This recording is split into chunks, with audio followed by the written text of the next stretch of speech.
పరమార్థాన్ని తెలియజేసే ఒక విషయాన్ని మీకు తెలియజెప్తున్నాను. జాగ్రత్తగా విని విషయాన్ని నాకు తర్వాత ఏంటనేది కామెంట్ సెక్షన్‌లో తెలియచేయండి. అన్నదమ్ములను, ఆలుబిడ్డలను కన్న తల్లిదండ్రులును, స్నేహితుల్ బంధువుల్ వెంటరారు తుదిన్ వెంట వచ్చునది అదే సత్యము, అదే యశస్సు. స్థిరమై స్థిరమై సంపదలెల్ల వెంటనొక రీతిన్ సాగిరావు. ఏరికిన్ ఏసరికిన్ ఏ పాటు విధించెనో విధి విధి అవశ్య ప్రాప్యంబు. అద్దానినెవ్వరు తప్పించెదరు. ఉన్నవాడనని ఉన్నవాడనని ఏదో ఉన్నవాడనని గర్వం బేరికిన్ కాదు. కింకరుడే రాజగున్ రాజే కింకరుడగున్ ఇది కాలానుకూలంబుగా. ఆ ఆ ఆ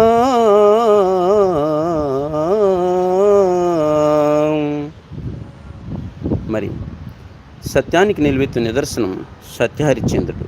అలాంటి సత్యహరిశ్చంద్రుడికి ఈ లోకము సత్యము అనే బిరుదునిచ్చి సత్యహరిశ్చంద్రుడిగా ప్రసిద్ధికెక్కాడు మన సూర్యవంశపు రాజు సత్యహరిశ్చంద్రుడు. మరి అలాంటి సత్యహరిశ్చంద్ర నాటకం నుంచి ఒక గొప్ప జీవిత పరమార్థాన్ని తెలియజేసినటువంటి ఒక గొప్ప పద్యం, జీవిత తాత్వికతను తెలియజేసే పద్యం ఈరోజు మనం చెప్పుకున్నాం.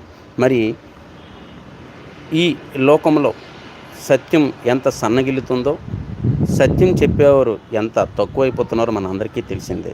మరి ఆ సత్యాన్ని నిలబెట్టాలంటే, ఆ సత్యాన్ని అనుసరించాలంటే సత్యహరిశ్చంద్రుడు లాంటి సత్యసంధత మనకు కలగాలనే ఉద్దేశంతో ఈ పద్యాన్ని చెప్పడం జరిగింది. మరి మీకెవరైనా ఈ పద్యం యొక్క భావం తెలిసినా, ఈ పద్యం యొక్క గొప్పతనం తెలిసినా మన కామెంట్ సెక్షన్లో కామెంట్ చేయండి. అలానే మరి మన చిన్నపిల్లలకు, మన ఇంటి దగ్గర ఉన్నటువంటి పిల్లలకు, మన దగ్గరున్న పిల్లలందరికీ కూడా సత్యం అంటే ఏంటో తెలియజేసి మరి చిన్నప్పటి నుంచే వాళ్ళని సత్యం మాట్లాడే విధంగా మనం తయారు చేయాలి. ఎందుకంటే ఈ లోకంలో సత్యం అనేది బాగా కొరబడుతుంది. సత్యం చెప్పేవాళ్ళు ఎలాంటి హింసలకు గురవుతున్నారు, ఎన్ని అవమానాలు పడుతున్నారో మనం చూస్తూ ఉన్నాం.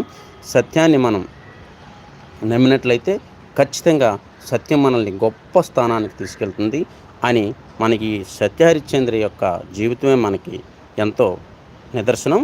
కాబట్టి ఇలాంటి సత్యానికి సంబంధించిన విషయాలు, సత్యానికి సంబంధించిన కథలు, సత్యానికి సంబంధించినటువంటి గొప్ప గొప్ప ఇప్పటికీ మన లోకంలో, మన ప్రపంచంలో, మన దేశంలో, మన ప్రాంతంలో ఎంతోమంది సత్యాన్ని నమ్ముకుని బ్రతికే వాళ్ళు ఉన్నారు. అలాంటి సత్యాన్ని నమ్ముకున్న వాళ్ళ గురించి మన పిల్లలకు బాగా తెలియజేసి, పిల్లలకు చిన్నప్పటి నుండే సత్యం అనేటువంటి ఒక మొలకను మనసులో నాటి పిల్లలందరినీ కూడా సత్యం వైపు పయనించే విధంగా, సత్యాన్ని మాట్లాడే విధంగా చేయాలని చెప్పి తెలియజేస్తూ ఈ విషయాన్ని మనందరికీ తెలియజేస్తున్నాను. ఈ పద్యం ఎంత మానవ జీవిత పరమార్థాన్ని తెలియజేస్తుందో, మానవ జీవితం యొక్క తాత్వికతను తెలియజేస్తుందో మనందరికీ తెలుసు. ఈ సత్యహరిశ్చంద్ర నాటకం తెలియని వాళ్ళంటే ఈ లోకంలో ఎవరు ఉండరు. ప్రతి ఒక్కరు కూడా సత్యహరిశ్చంద్ర గురించి తెలుస్తుంది. కాబట్టి ఈ యొక్క పద్యం యొక్క అంతరార్థం ఏంటో ఎవరైనా కామెంట్ సెక్షన్లో కామెంట్ చేయండి. అలానే మీ చుట్టుపక్కల వాళ్ళకి అందరికి కూడా ఇలాంటి గొప్ప గొప్ప విషయాల్ని పిల్లలకి మనకి సమాజంలో తిరుగుతున్నప్పుడు మన పెద్దవాళ్ళు చాలామందిని వాళ్ళు చూస్తూ ఉంటాము, వాళ్ళతో మనం మాట్లాడుతూ ఉంటాం, వాళ్ళు చేసే పనులు గమనిస్తూ ఉంటాం. కాబట్టి పిల్లలకి చిన్నప్పటి నుంచే ఎవరైనా అబద్ధం ఆడితే అబద్ధం అనేది బద్ధం కానిది, అది ఎవరు హర్షించరు, ఎవరు దాన్ని గొప్పగా చెప్పుకోరు. కాబట్టి అబద్ధాలు మాట్లాడకూడదని, ఎప్పుడూ సత్యాన్నే పలకాలని, సత్యమును నిత్యం పలకాలని చెప్పి మా పిల్లలకందరికీ చెప్పి ప్రతి ఒక్కరిని సత్యం వైపు అడుగులు వేస్తున్నట్టు తీసుకెళ్తే వచ్చే రోజుల్లో పిల్లలందరూ కూడా సత్యాన్ని మాట్లాడతారు. అతి కష్టమైన, నష్టమైన సత్యాన్ని నమ్ముకుంటే ఎవరైనా చివరికి గొప్పవాళ్ళు అవుతారు.